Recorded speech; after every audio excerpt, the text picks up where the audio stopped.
Alright, so today we have an Xbox Series S, and the state of fault I have for this device is that it does not power. A rather vague description, but if we get no signs of life, then my first thought right away would be a bad PSU. Physically, the unit looks pretty good for a defective device. The white shell shows any kind of dirt easily, and the stickers on the back looked untouched, so I don't believe it's ever been opened. So let's test to see if this device turns on first.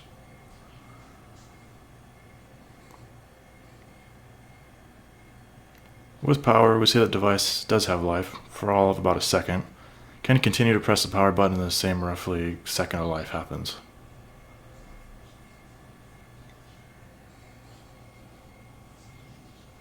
To start opening, I'll remove the two stickers that are on the back.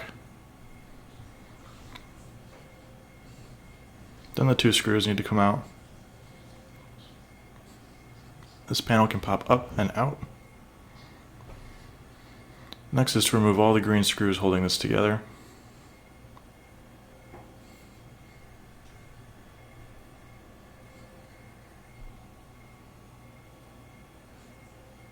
Then very slightly bend the plastic housing to work it out.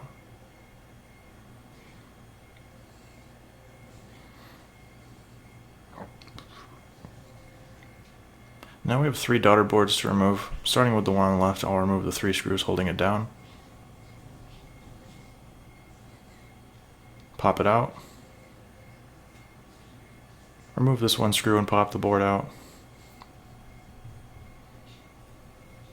And the last board has three screws holding it in.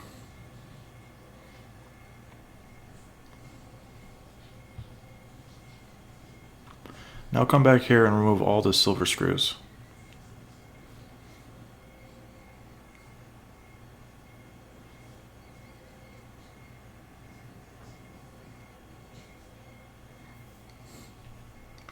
Remove the top plate. The PSU can pop straight up and out. Disconnect the fan from the board and take it out.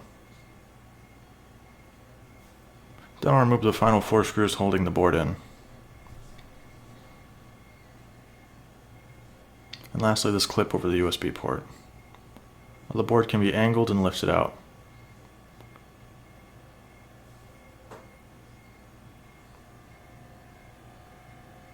I probably should have tried this earlier, but I'm going to place an external 12 volts on the board to see if there's any difference in the booting.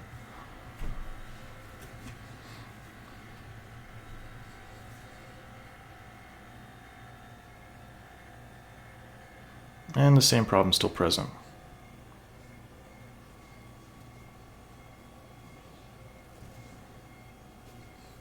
Now don't remove this clip like this, but I had been working on it for a while and finally said screw it. Now the heatsink can come off, and why does this thermal compound always look so bad?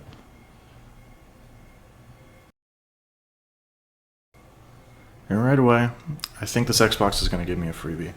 I can see what looks to be a burnt out IC down in this corner, so I'm going to use my loupe for a redneck manufacturing view. And yeah, this unlabeled IC is toast. Looks like multiple pins with some heavy corrosion, also appears to have taken out the closest cap to it. Whatever happened also caused some good corrosion and discoloration on the solder mask surrounding.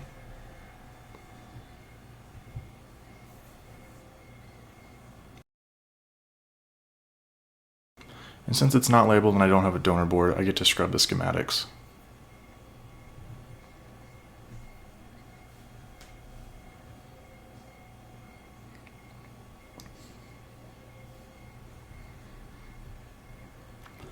And I think we have a winner, an 8-pin IC with some caps, resistors, and an inductor nearby. Here it is in a better view. It's an RT5785, which is a DC step-down converter. So let's go ahead and remove this component from the board.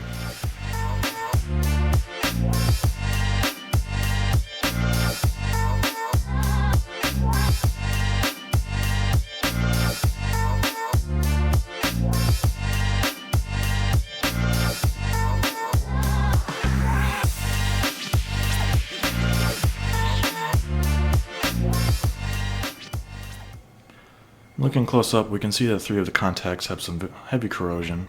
The bottom one might be passable, but the 2 in the middle need some love. Hopefully the pads are still under this buildup.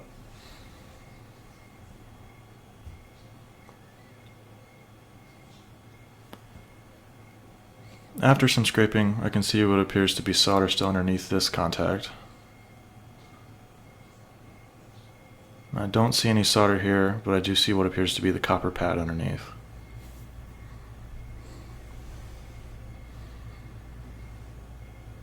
So I'll go ahead and tin these pads a little bit.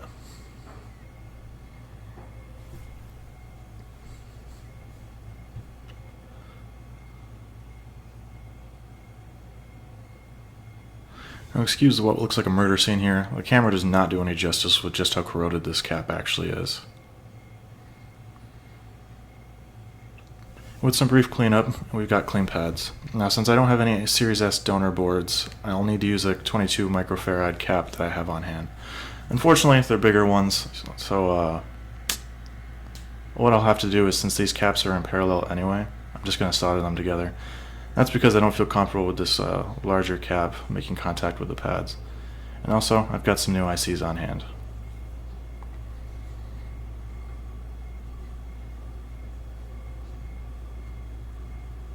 Go ahead and solder this new IC and cap in.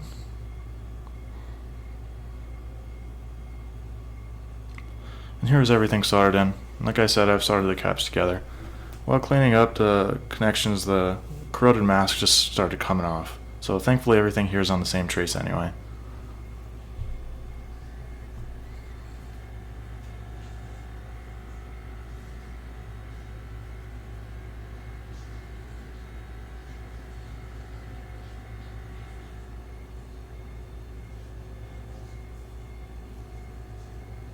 Now I want to replace this whole thermal compound.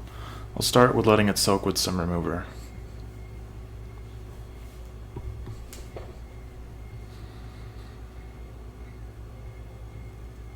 And that's clean enough for government work. Make sure to clean up the heatsink too. And to quote Tronix Fix, the perfect amount of thermal paste. And then let's assemble it to test it out.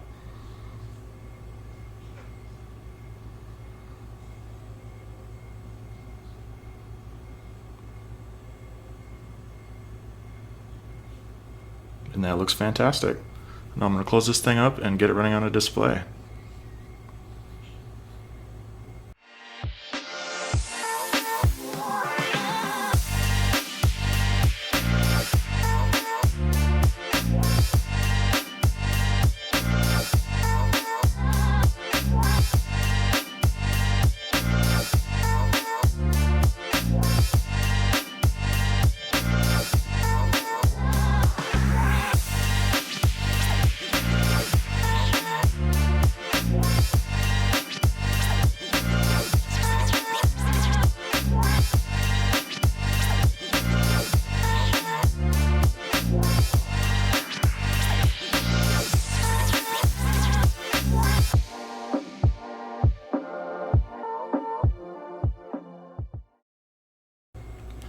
And that's a successful repair of an Xbox Series S.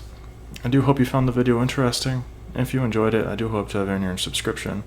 I work on various electronics on this channel, but I really hope to bring some of these newest generation of gaming consoles onward. And well, I hope you'll join me on the next one.